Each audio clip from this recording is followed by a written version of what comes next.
ladies and gentlemen, mesdames et messieurs, thank you for being here in person or joining us online. I want to begin by acknowledging that we are gathered on the traditional territory of the Algonquin peoples. Let me start with a question. Two questions, actually. Why has culture always mattered to Canadians? Why should it matter now? These answers to these questions are fundamentally about who we are and who we want to be. We are a small, diverse population spread over a large landmass. We are all bound by reconciliation. Indigenous people lived on this land for thousands of years before the arrival of settlers and the founding of Canada. We are a country rooted in our linguistic duality. English and French are at the heart of who we are. We celebrate the fact that 8 million Francophones have a vibrant culture, all the while being surrounded by millions of English language speakers. We are a democracy. We believe in and promote gender and racial equality and human rights. We promote these values to the world. We are a cultural diverse country that welcomes immigrants. We are a country that looks like the world. All of these strengths make our culture and our identity dynamic. They make us unique. And we've spent the last 80 years developing cultural policies that preserve these strengths. A good part of this work has been done in the shadow of the largest English language content producer in the world, the United States. Canada has long understood the need to promote Canadian culture, to build identity, pride, and a shared sense of values. From the very first national cultural institution founded in our country, the government's goal was to create a space for Canadian voices. This goal was top of mind when Parliament adopted Canada's first Radio Broadcasting Act in 1932 and launched CBC Radio-Canada 4 years later. We knew then, as we do now, that Canadians need access to a system of broadcasting from Canadian sources. D'autres institutions fédérales ont suivi. L'Office national du film, Téléfilm, le Conseil des arts du Canada, le CRTC, la loi sur les langues officielles, la loi sur le multiculturalisme, la loi sur les musées. Nos politiques ont évolué en même temps que les identités et les valeurs canadiennes. Pensons aux langues officielles qui ont été érigées en loi. Pensons au pluralisme et pensons à notre volonté de répondre aux appels à l'action de la Commission Vérité et Réconciliation. Today, we found ourselves in another shift. We listen to radio, to TV, go to the movies, we visit museums, read books and magazines, and more, we have the opportunity to do all of this online. When it comes to content, Canadians want choice, but we know that access and affordability of internet and wireless are real issues for many. Broadband coverage is uneven across the country, and we pay some of the highest rates in the world for internet services. Our government won't increase the cost of these services to Canadians by imposing a new tax. We've lowered tax for the middle class, and we will continue to do just that. However, we will make sure that our creative industries succeed and make content that we love by using all of the tools we have. Demandez à quelqu'un d'entre nous de nommer une œuvre canadienne qui l'a marqué. Je parie qu'il vous parlera d'un livre, d'une émission, d'une chanson qu'il aimait lorsqu'il était enfant. Passe-partout, Mr. Dress-Up, Takuginai, The Log Driver's Waltz, Anne of Green Gables, ou encore, comme j'aimais quand j'étais petite, Anne, la maison pignon vert. Voilà pourquoi il est important pour nos enfants de voir et d'entendre des histoires qui témoignent de qui nous sommes au moment même où ils grandissent. Et c'est aussi vrai aujourd'hui qu'en 1932, lorsque la Chambre des communes a adopté la première loi sur la radiodiffusion.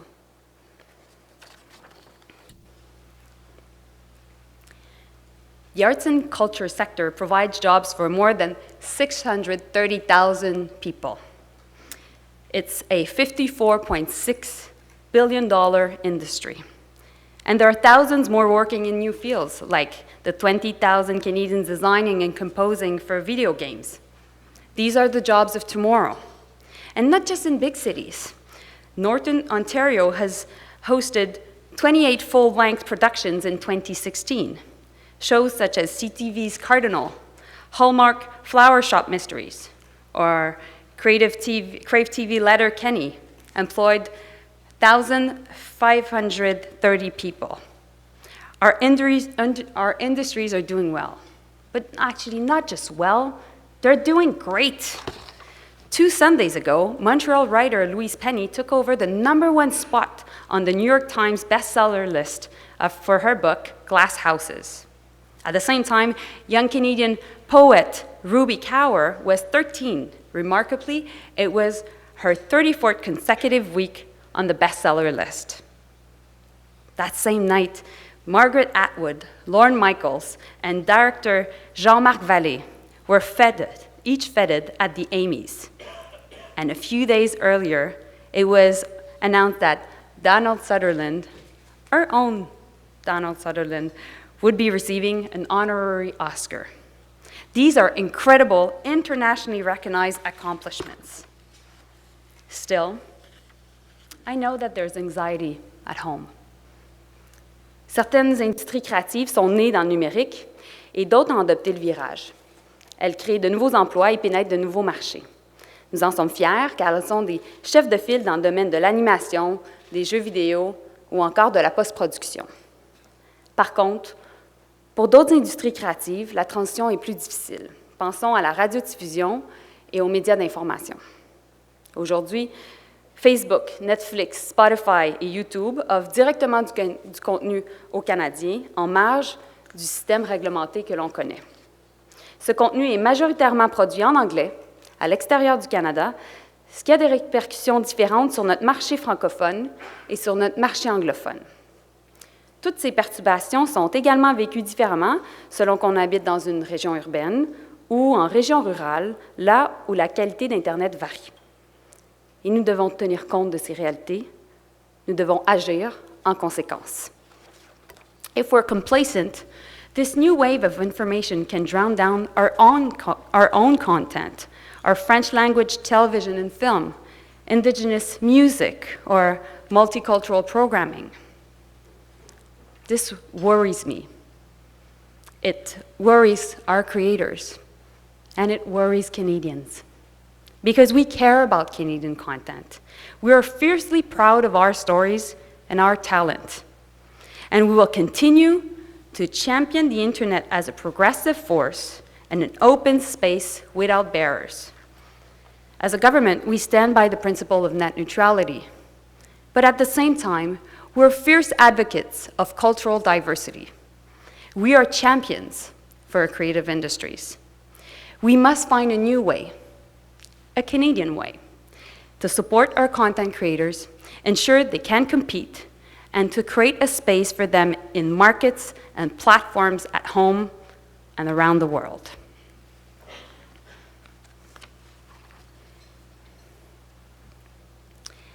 Today, I'm announcing our government's vision for a creative Canada.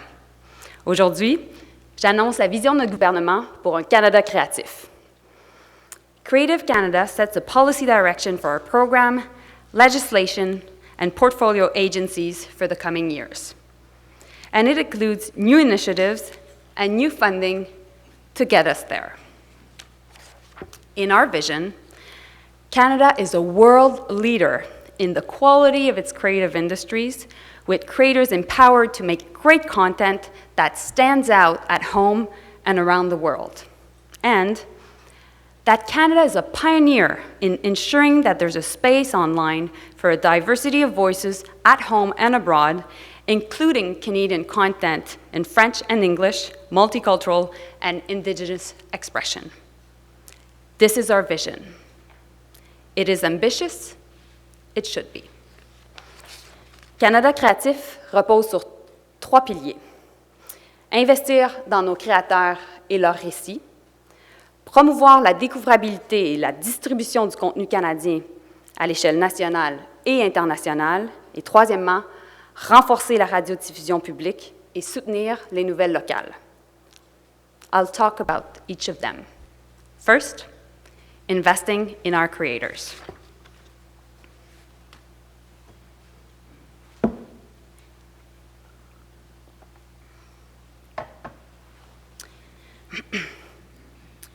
The talent and imagination of our creators is at the heart of our approach. From the first days of our government, we've made an historic investment, $1.9 billion in new funds in arts and culture. But there is more to do. Our new approach will help creators develop new ideas, take risks, and make content that stands out. Je reconnais qu'il y a beaucoup d'anxiété liée à la pérennité du financement des productions indépendantes. Auteurs, producteurs et réalisateurs s'inquiètent de la situation. Ils s'inquiètent d'autant plus que les revenus d'abonnement sont en baisse parmi les câblo-distributeurs privés. Or, ces revenus alimentent directement le Fonds des médias du Canada. Nous voulons démontrer notre appui au secteur.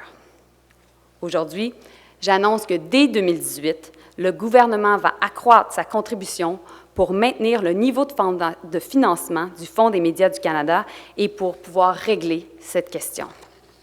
Today, I'm announcing that starting in 2018, the government will increase the federal contribution to maintain the level of funding in the Canada Media Fund and counter these declines.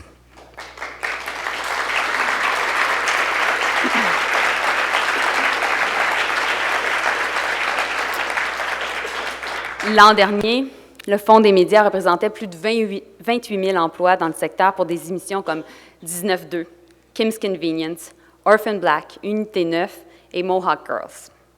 Avec ce nouvel investissement, nous appuyons directement les emplois de nos auteurs, nos producteurs, nos réalisateurs, nos acteurs et nos équipes techniques.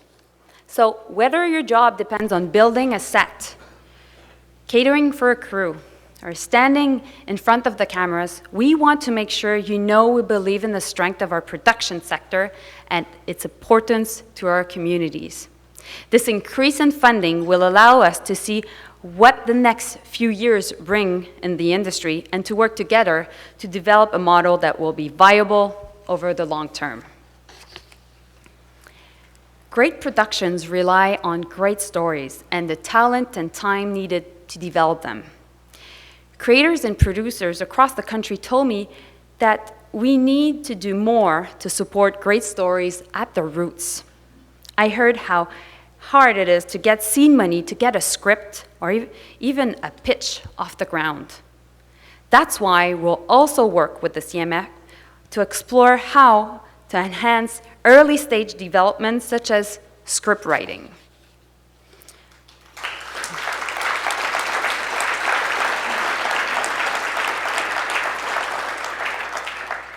En musique, nous aiderons les artistes et les entrepreneurs de la scène musicale à développer les compétences qu'il faut pour promouvoir leur musique ici et à l'international. Dans le domaine littéraire, nous soutiendrons la production de livres imprimés et numériques en encourageant les approches novatrices de commercialisation des publications canadiennes. Et nous allons éliminer les longs délais, mais surtout la paperasse. Nous nous attaquerons à l'administration des crédits d'impôt traités par le BCPAC et nous travaillerons avec Téléfilm afin d'explorer l'instauration d'un guichet unique.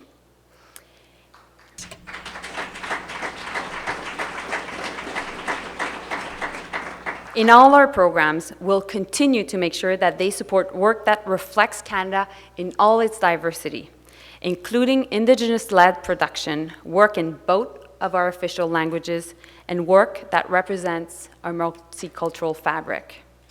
And we'll work with our portfolio organizations and other partners to achieve greater gender parity in our creative industries. We need that.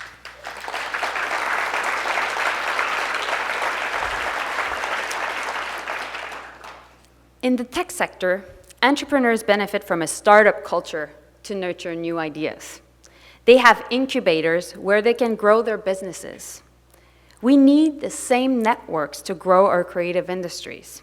spaces where creative entrepreneurs can access tools, training, equipment, and mentorship. This year, we announced $300 million in new funding to the Canada Cultural Spaces Fund. Today, we're setting aside part of this investment for new creative hubs to incubate the next generation of creative startups. Places like 312 Main in Vancouver's downtown east side, La Satte in Montreal, or C-Space King Edward in Calgary. Our strongest startups also need capital to innovate and scale up. That's why creative industries can now access our government's $1.26 billion Strategic Innovation Fund. We want more Canadian creative entrepreneurs to be inspired by international successes such as Cirque du Soleil, DHX Media, and Robert Lepage, and to have the support to get there.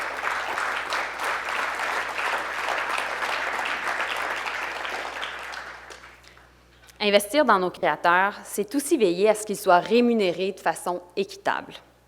Pour ce faire, ils doivent pouvoir protéger leur propriété intellectuelle et en tirer le meilleur parti. Nous allons bientôt procéder à un examen parlementaire de la loi sur le droit d'auteur. Et je vais travailler d'arrache-pied pour m'assurer que cet examen défende les intérêts des créateurs. De même, nous allons procéder à une réforme de la Commission du droit d'auteur pour nous assurer d'investir dans le contenu culturel, de payer plus rapidement nos artistes et de réduire les coûts pour toutes les parties. Together, these initiatives will support creators as they turn great ideas into great content. Our message to them will be clear. Take risks, put forward bold and unique material, and we will help you succeed.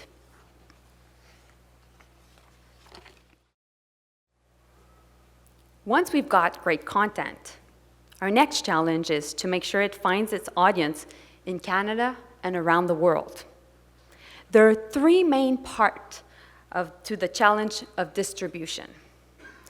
How to make sure that we have our own domestic market. How do we deal with foreign services that come into our domestic market? And how do we make sure our domestic market reaches the international market? Let's start with the question of the domestic market. The way we access content today is increasingly open, mobile, and individual. Let me be clear. A strong domestic market is vital. It's a launchpad for homegrown talent and a precondition for global success. It remains a core responsibility of all the players in the system to support our domestic market, and that will not change. But our laws and regulations need to work in an online environment.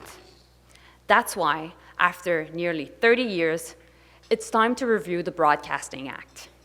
We will announce more details of the review of the Broadcasting Act and the Telecommunications Act later this fall. Together, these two acts will continue to form the backbone of our communication system. Il ne fait aucun doute que le CRTC est au cœur de cette transition. C'est pourquoi, aujourd'hui, le ministre Baines et moi-même avons envoyé une lettre à Ian Scott, le nouveau président du CRTC, pour lui expliquer les enjeux que nous croyons importants dans l'accomplissement de son mandat. C'est également pourquoi, aujourd'hui, nous exerçons notre autorité en vertu de la loi et nous demandons au CRTC de présenter au gouvernement un rapport sur la manière dont il conçoit l'évolution du système pour soutenir le contenu canadien.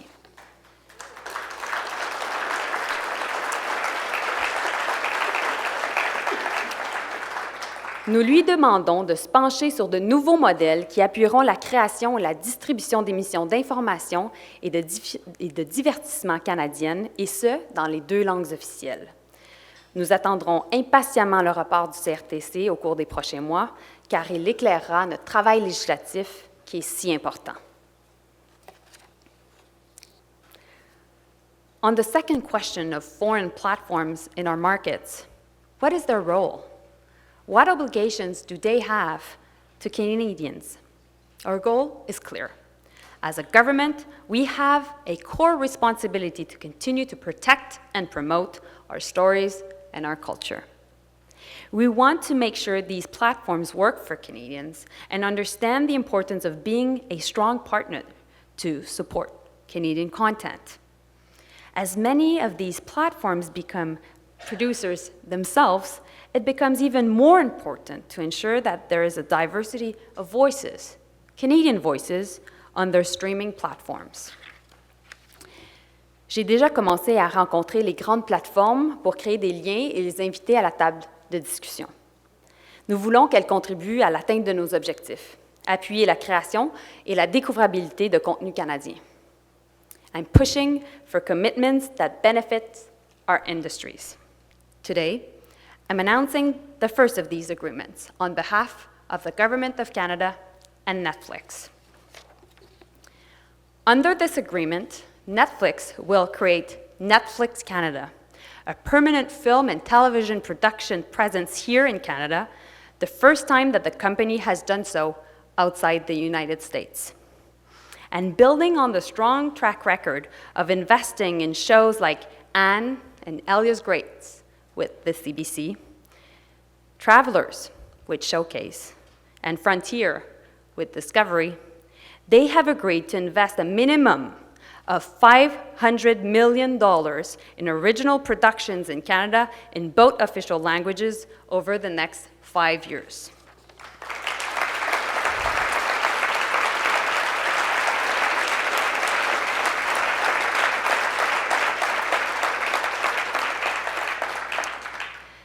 Le marché francophone possède une industrie avec un grand potentiel de croissance. Et le Québec est reconnu pour l'excellence de sa télévision et de son cinéma. C'est pourquoi Netflix s'engage aussi à investir 25 millions de dollars de plus dans une stratégie de développement de marché pour le contenu et la production francophone, y compris celle au Québec et dans les communautés francophones du Canada. Netflix veillera également à la découvrabilité des films et des émissions canadiennes en les mettant en évidence et en les faisant connaître sur sa plateforme aux Canadiens, mais également à des millions de personnes à travers le monde. Nous sommes le premier et le seul pays au monde à avoir conclu un tel accord avec Netflix. Et nous l'avons fait dans l'intérêt de notre secteur.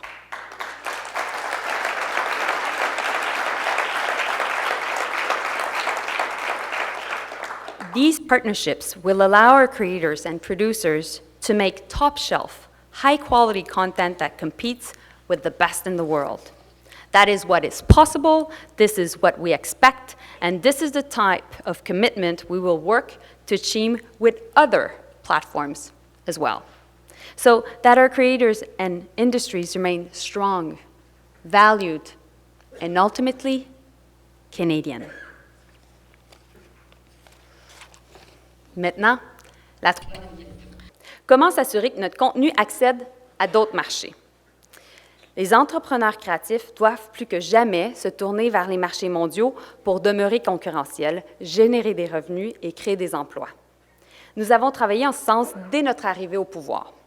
35 millions sur 2 ans ont été prévus dès le premier budget pour établir notre présence sur la scène culturelle internationale.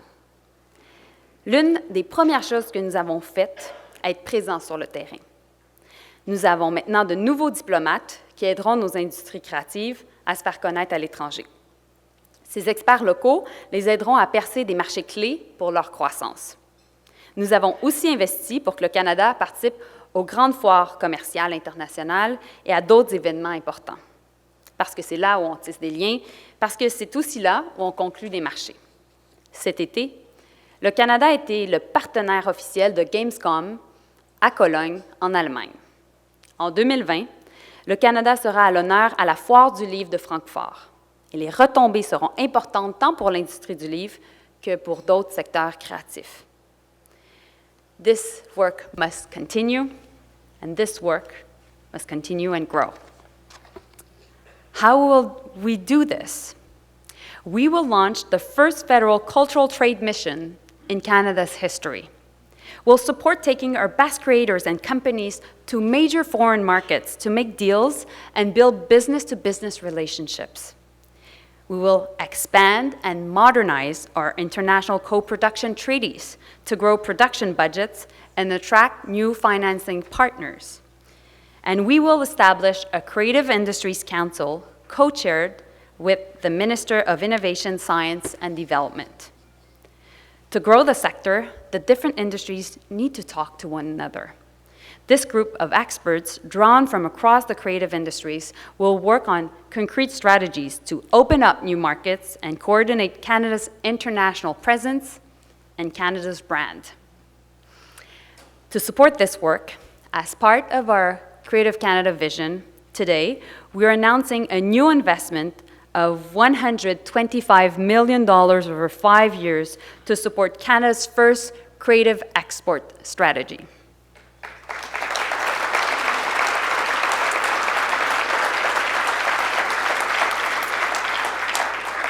And we will work to enrich this investment as we continue to open up new markets and opportunities for Canada's creative entrepreneurs.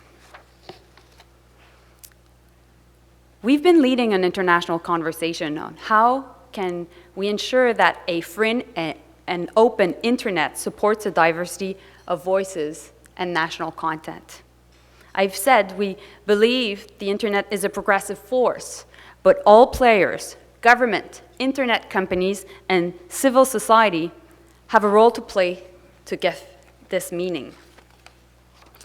It means that in a world of algorithms, there is a value, a public interest in bursting filter bubbles that exist. It's why we want to see diverse Canadian content easily discoverable on all platforms available in Canada. We've been working at UNESCO, the G7, the World Economic Forum, and even in Silicon Valley itself to raise the importance of this issue. And we will work with our Canadian experts, including Waterloo Centre for International Governance Innovation, and with the Digital Global Policy Incubator at Stanford University, to organize an international forum to engage governments, civil society, and global internet companies in discussion on these issues. Le droit des États de protéger et de promouvoir leur industrie nationale doit être préservé. Il en va de la diversité des expressions culturelles sur la scène mondiale. Et je veux être claire sur une chose. La culture est une priorité dans le cadre de nos négociations de l'ALENA. Et c'est pourquoi notre gouvernement est déterminé à maintenir l'exception culturelle visant les industries créatives dans le cadre de cet accord.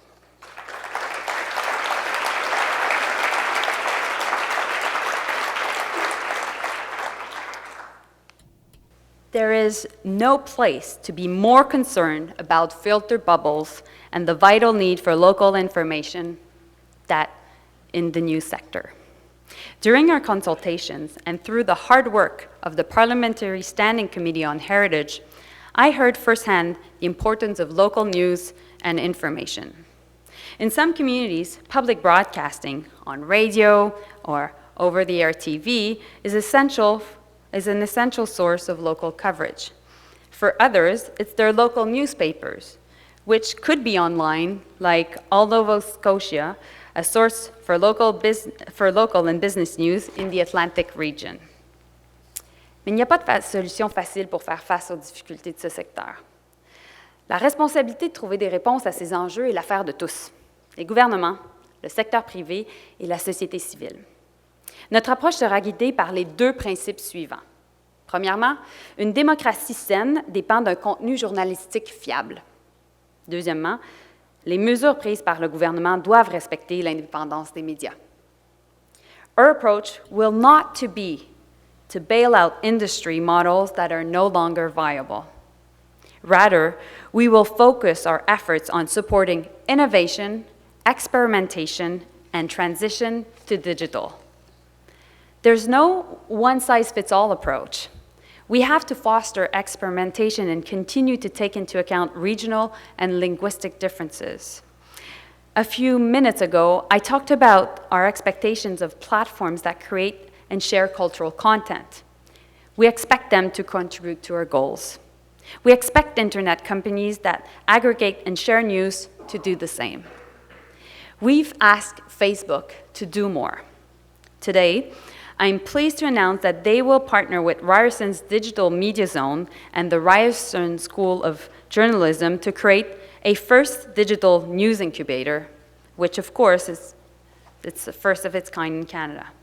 The goal of this incubator is to accelerate ideas that contribute to the digital development of journalism. This is a welcome first step. Our intention is to foster many more. In our own court,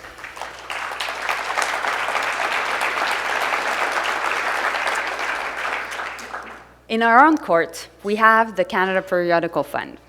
It began more than 150 years ago, and of course, as Canadian Heritage Minister, I love that number, 150. So that means that was before Confederation. It was a postal subsidy to make sure Canadians could have access to news at an affordable price. Today, the fund supports diverse Canadian magazines and community newspapers, but it is still built around the concept of print subscribers. As more publications go mobile or online, what is really important is that they continue to publish original Canadian content, and that we provide the support they need to innovate, adapt, and transition in the ways that best serve their communities. In this environment, the need for a strong national public broadcaster has never been more clear. CBC Radio-Canada broadcast its first newscast, a bilingual radio report, in 1936. For nearly 81 years, it has been a source of news stretching to the furthest communities. In many parts of the country, it is an essential source of information, sometimes the only source. Never before has a public broadcaster been so needed, so vital to so many, to tell the stories that must be heard on television and radio through the documentaries, films, and children programming, to report on news that must be covered, to convene the conversation that must happen in a space built on public trust and public interest. Notre radiodiffuseur public a une responsabilité fondamentale. Les attentes des Canadiens sont élevées et elles doivent l'être. Les nouveaux fonds investis dans Radio-Canada s'élèvent à 675 millions de dollars. Cet investissement appuie la production de contenu local, la transition vers le numérique et le recrutement de la prochaine génération de talents créatifs. Nous avons aussi lancé un processus ouvert et indépendant pour sélectionner la prochaine direction de Radio-Canada, une direction à l'image de notre diversité et de nos talents. Il s'agit d'une étape importante pour Radio-Canada, une occasion de réfléchir à l'avenir d'une mission déterminante, offrir une expérience et des contenus uniques sur une plateforme 100% canadienne. Dans cet esprit, pendant l'examen de la loi sur la radiodiffusion, nous entendons consolider le mandat de notre radiodiffuseur public. Nous voulons que Radio-Canada soit un partenaire de premier plan parmi les organismes culturels et d'information, qu'elle joue un rôle de chef de file pour mettre en valeur le contenu canadien en français et en anglais, qu'elle reflète la diversité de notre pays et ses peuples autochtones au Canada et à travers le monde. During the past 12 months, I've heard from thousands of Canadians, including many of you in the room. We all know that this is a very complex subject. No one is able to say with certainty what is the new business model for creation, production, and distribution of Canadian content in a digital world. This is a challenge and an opportunity. It generates anxiety and optimism. It is with humility and a deep sense of responsibility that I present to you today our government's vision for a creative Canada. While we deal with transition, we will build our new system. The vision and the strength of our creative industries is our foundation and our roadmap. Ce matin, nous avons publié le cadre stratégique d'un Canada créatif. Je vous invite à le lire attentivement. Bien sûr, le travail n'est pas terminé, au contraire. Durant l'année qui vient, je continuerai à travailler avec vous et avec l'ensemble du gouvernement pour maintenir notre impulsion et donner vie à cette orientation. If we get this right, we will be a leader in the world, and this will be our legacy. Generations from now, we want Canadians to have touch points that bring them together, that are markers of shared experience, of who we are. That is what culture does. And that's why now and in the future, culture matters more than ever. Let's build this future together. Bâtissons ensemble un Canada créatif. Let's build a creative Canada. Merci beaucoup.